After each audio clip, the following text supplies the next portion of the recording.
वाचनाला सुरुवात झालेली आहे। दोषी ठरवण्यात आलेला आहे। 12 जजमेंट कोर्टासमोर ठेवलेत। बशर अली केसचा संदर्भ कोर्टाने दिलाय आणि या सर्व केसेस या आत्ताच्या नसरापूर प्रकरणाशी साधर्म्य असणाऱ्या आहेत असंही न्यायाधीशांनी आता कोर्टासमोर म्हटलेलं आहे।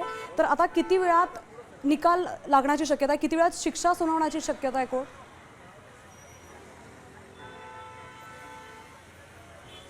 श्रद्धा, आपण जर बघू शकतो तर जे 12 जजमेंट मधले केस पॉइंट आहेत ते सगळे वाचले जाणार नाहीयेत। ज्यातले महत्त्वाचे आहेत तेवढेच वाचले जाणार आहेत आणि आता देखील न्यायाधीशांनी उल्लेख केलेला आहे जो पॅराग्राफ आहे तो देखील महत्त्वाचा आहे, कारण ज्या केस पॉइंटमध्ये जे महत्त्वाचे उल्लेख आहेत तो वाचवला जाईल। आणि आपण जर बघतोय की न्यायालयाने निकालपत्रातील 52व्या पानावरचा जो पॅराग्राफ आहे तो महत्त्वाचा कन्सिडर केलेला आहे, कारण रेअरेस्ट ऑफ रेअर केस जेव्हा कन्सिडर होते तेव्हा त्याच्या भोवती ही सगळी केस फिरत होती। रेअरेस्ट ऑफ रेअर केस म्हणजे अत्यंत दुर्मिळ अशी ही केस आहे, कारण ज्या ठिकाणी 3.5 वर्षाच्या मुलीवर लैंगिक अत्याचार करून तिची हत्या केली जाते, त्यामुळे ही केस जी आहे ती रेअरेस्ट ऑफ रेअर म्हणूनच कन्सिडर करावी अशी मागणी जी आहे ती सरकारी वकिलांनी न्यायाधीशांपुढे केली होती। आणि तीच मागणी पुढे मान्य करताना आपण जर पाहिलं तर न्यायालयाने देखील पुढे या केसच्या सुनावणी दरम्यान अनेक जे महत्त्वाचे बाजू होत्या त्या देखील त्यांच्या वकिलांनी ठेवल्या होत्या आणि या वकिलांनी त्यांच्या बाजू ठेवल्यानंतर आजचा दिवस जो आहे तो अत्यंत महत्त्वाचा आजचा दिवस जो आहे तो वर्डिक्टचा आहे, कारण यापूर्वी अनेक सुनावण्या झाल्या त्यावेळेला देखील आरोपीच्या विरोधात सगळे पुरावे जे आहेत, जे टेक्निकल ॲनालिसिस आहेत, साक्षीदारांची साक्ष आहे, DNA फॉरेन्सिक आहेत, तांत्रिक विश्लेषण आहेत, ही सगळी ठेवण्यात आली होती। त्याच्यानंतर न्यायालयाने सगळ्यात महत्त्वाचं म्हणजे आपल्याला मागची केस आठवावी लागेल, मागची खरं तर हिअरिंग आठवावी लागेल। जेव्हा न्यायाधीश स्वतः त्यांच्या चेअरवर आले होते तेव्हा सगळ्यात पहिलं त्यांनी आरोपी भीमराव कांबळेला तू दोषी असल्याचं स्पष्टपणे जाहीर केलं होतं। फक्त विषय एवढाच राहिला होता त्यावेळेला की जे 12 जजमेंट सरकारी वकिलांनी त्यांच्या पुढे ठेवले होते त्या जे बार्बरिक क्राईमच्या संदर्भातले होते आणि त्यानंतर जे केस पॉईंटवर अभ्यास करायचा होता त्याच्यासाठी हा सगळा वेळ लागणार होता, हे देखील आपल्याला सरकारी वकिलांनी मागच्या वेळेला खरं तर हिअरिंग झाल्यानंतर सांगितलं होतं। आता उर्वरित भाग जो आहे तो फक्त आणि फक्त निकाल वाचनाचा आहे। निकालाच्या वाचनामध्ये जे आरोपीला शिक्षा दिली आहे त्याची कारणं जी आहेत ती वाचून दाखवले जातील। आरोपी नेमका कुठल्या परिच्छेदाच्या खाली दोषी आहे, कुठले गुन्हे त्याच्यावर दाखल आहेत आणि शिवाय केस पॉइंट मधले जे आतापर्यंत 12 जजमेंट आहेत त्या केसेस कुठल्या आहेत, त्याच्यामध्ये काय काय आतापर्यंत शिक्षा सुनावली गेलेली आहे ते वाचलं जाईल आणि अंतिम निर्णय जो आहे तो पाऊण तासाच्या भरात जो न्यायाधीशांकडनं समोर येईल आणि त्यानंतर आरोपी भीमराव कांबळेला नेमकी फाशी होते का जन्मठेप होते हे पाहणं तेवढंच महत्त्वाचं आणि औत्सुक्याचं ठरेल।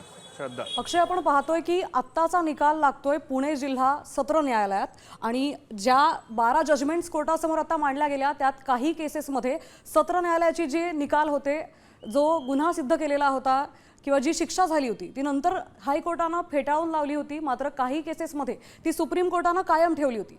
तर या केसबाबत तशी काही मुभा असणार आहे का आरोपीला पुढच्या कोर्टात जाण्याची? निश्चित आपण बघू शकतो की कुठल्याही आरोपीला प्रत्येक कोर्टामध्ये मूव्ह होण्याचा अधिकार असतो। या कोर्टात देखील त्याला जेव्हा विचारलं होतं ते तुझी काही चूक तुला मान्य आहे का, तेव्हा आपण हे कृत्यच केलं नसल्याचं त्याने खोटा कबुली जबाब जो आहे तो थेट सन्माननीय न्यायाधीशांसमोर दिला होता। यावेळेला देखील आज सुद्धा असंच काहीसं होऊ शकतं, मात्र आपण जेव्हा बघतोय की जन्मठेप किंवा फाशी होते त्याची इम्प्लिमेंटेशन त्याची अंमलबजावणी जी होते ती हायकोर्टातनं केली जाते, हायकोर्टातनं एक्झिक्युशन जे आहे ते केलं जातं। जेव्हा पुणे सत्र न्यायालयाच्या फास्ट ट्रॅक कोर्टात सन्माननीय न्यायाधीश जेव्हा शिक्षा सुनावतील त्याचं एक्झिक्युशन म्हणजे अल्टिमेट अंमलबजावणी जी आहे ती हायकोर्टातूनच येईल। आपण जर असा उल्लेख केला की 12 जजमेंटमध्ये ज्या अनेक केसेस आहेत त्याच्यामध्ये अपील करण्यात आली होती, मात्र सुप्रीम कोर्टाने ती फेटाळून लावली आणि शिक्षा जी आहे ती कायम ठेवली। या केसमध्ये पण असंच होऊ शकतं। जर आपण बघितलं तर आरोपींना वरच्या कोर्टात जायची मुभा आहे, त्यांना अधिकार आहे, मात्र ही शिक्षा जी आहे ती कायम ठेवली जाण्याची अपेक्षा आहे, कारण आपण जर बघितलं तर पुन्हा एकदा तोच मुद्दा येतो की रेअरेस्ट ऑफ रेअर केस आहे, अत्यंत निर्गुणपणे हत्या केलेली आहे, अतिशय क्रूर हे सगळं कृत्य ज्या आरोपीने केलेलं आहे, त्यामुळे अतिशय महत्त्वाचा हा केसचा टप्पा आहे। त्यामुळे पुढे जाऊन जेव्हा हायकोर्टात देखील या संपूर्ण केसची अपील केली जाईल तेव्हा हायकोर्ट काय निर्णय देतं हे पाहणं तेवढं महत्त्वाचं असेलच, पण तत्पूर्वी जेव्हा फास्ट ट्रॅक कोर्टातनं हा निर्णय दिला जाईल त्याच्यानंतर जन्मठेप किंवा फाशीची शिक्षा आहे त्याची अंमलबजावणीची ऑर्डर जी आहे त्याचं इम्प्लिमेंटेशन जे आहे ते हायकोर्टाकडनंच करण्यात येईल। पण त्याच्यापूर्वी सगळ्यात महत्त्वाचं म्हणजे आज न्यायाधीश काय निकाल देतात हे पाहणं अवघ्या काही वेळातच हा निकाल जो आहे तो आता समोर येईल, कारण या सगळ्या निकालाच्या प्रोसेसला आता सुरुवात झाल्याचं आपल्याला पाहायला मिळतंय। अक्षय, आपण पाहतो की पुण्यातली ही केस आहे, पुण्यात म्हणजेच जिल्हाभरात किंवा राज्यभरात एकूणच अशा प्रकारच्या केसेस अनेक वेळेला समोर येतात, मात्र त्यातला दोष हा सिद्ध होत नाही, आरोपी सिद्ध होत नाही, गुन्हा सिद्ध होत नाही आणि शिक्षा केली जात नाही किंवा ते वर्षानुवर्ष प्रकरण तसंच चालत राहतं. मात्र या केसबाबत तसं झालेलं नाही आहे. लवकरात लवकर ही केस फास्ट ट्रॅक कोर्टात चालवण्यात आली आहे आणि त्यानंतर अवघ्या 55-59 दिवसांमध्ये याची शिक्षा सुनावली जाते. अत्यंत दुर्मिळ असा हा योग म्हणावा लागेल, कारण या केसमुळे कुठेतरी या गुन्हेगारी वृत्तीला चाप लागण्याची शक्यता आहे.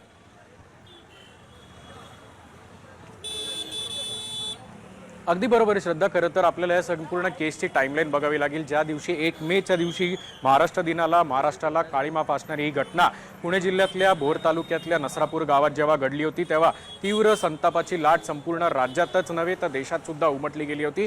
अनेक वेळा आपण देखील म्हणतो की तारीख पे तारीख प्रत्येक केसेसच्या सुरू राहतात, आरोपींना कुठलीही शिक्षा होत नाही.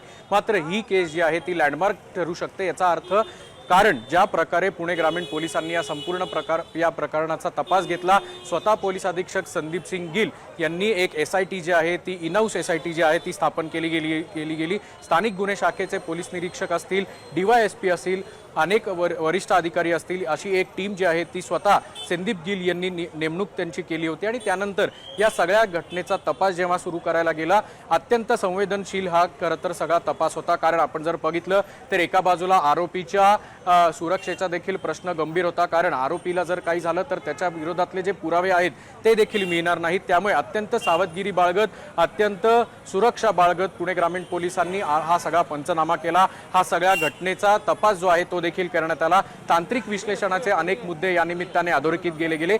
सगळ्यात महत्त्वाचं म्हणजे या केसमध्ये फॉरेन्सिक पंचनामा जो टेक्नॉलॉजीचा वापर करून एक डिजिटल पंचनामा जो आहे तो देखील केला गेला. कारण ज्या घटनास्थळी आरोपी होता त्या घटनास्थळी तिथे जाणं प्रत्येक वेळेला पुणे ग्रामीण पोलिसांना शक्य नव्हतं. त्यामुळे पुणे ग्रामीण पोलिसांनी थेट व्हिडिओ कॉलचा देखील वापर केला. ज्या ठिकाणी ही घटना घडली तिथे पंच पाठवले. या ठिकाणी आरोपींनी ती घटनाचे स्थळ आहे ते देखील दाखवलं. त्यामुळे विविध कंगोरे जे आहेत त्या तपासाला पहिल्यापासूनच प्राप्त झाले होते.